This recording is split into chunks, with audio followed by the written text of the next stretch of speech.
everybody. My name's Pat Altvater, and I'm the host of Creating Healthy Families TV. If you watched last episode, you know that what you're about to hear is the rest of the story.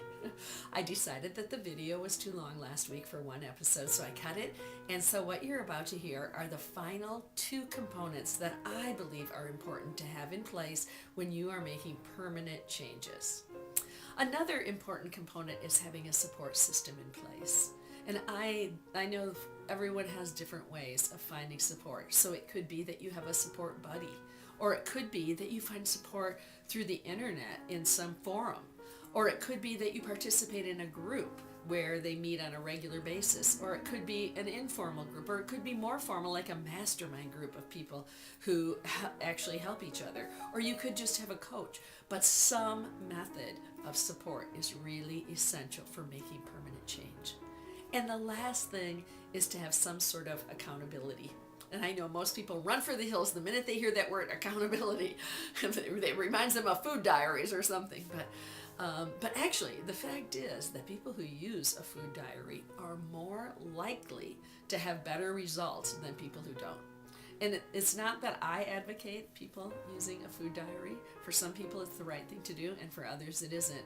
But you know, if you've ever used a food diary, that it does help you to maintain a level of consciousness so that when you are going to reach for the cookie versus the apple, then you know if you take that cookie, it might lead to 5 cookies, then you'll have to write that all down on your food diary. So what do? We either make a different choice, and which is why people who maintain a food diary are more successful, or we choose the other alternative and we stop doing our food diary, don't we? I've done that. I know you probably have too. There are other ways of being accountable, though, than just keeping a food diary. One of my clients uses just a little sheet that she created that has some check marks that she can put in for the things that she wants to do, like so many fruits and so many vegetables and so much water and so much exercise, etc. every day, and she just kind of carries it in her wallet and checks it off. I have created what I call the daily accountability tracking sheet. It's just another method. It's not better than any other one, but I have it put on my website for you, so you can go there and download it at createahealthyfamily.com. I also have the instructions for how to use it, but my idea is that people should just make small changes and do those changes regularly until they feel like they couldn't live without doing that, sort of like brushing your teeth. And once it's ingrained like that, you won't slip back. So I suggest that you pick something small to do. For example, it might be eat 3 fruits a day.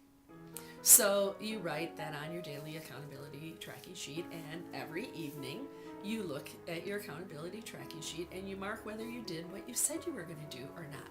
Now remember, this is not about beating yourself up or punishing yourself or feeling bad about yourself at all. It's only about awareness and understanding and making changes that will allow you to move forward. So if you ate your 3 fruits and you get to put your check mark, woohoo, you get to celebrate. And if you didn't, then you have this opportunity to figure out why. It could be that you've not eaten any fruits at all, and so going from 0 to 3 was too much for you. So you might realize instead of 3, you need to choose 1 a day for a while. And then when you feel good with that, add 2, then add 3. Remember, we're not looking for a quick fix. We're ready to just take steps that we can incorporate slowly into our life. Or maybe 3 is okay for you.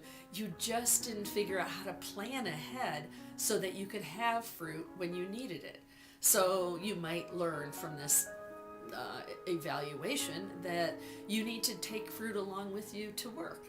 So it gives you this opportunity to look at what to do instead of ignoring it altogether and just thinking, well, I'll start again tomorrow, because we know what happens then, right? Tomorrow never comes. So find a way to stay accountable. That is one of the most important parts of a system for making changes. So I hope you enjoyed those tips. Make sure you go to my website, and I'll catch you next week.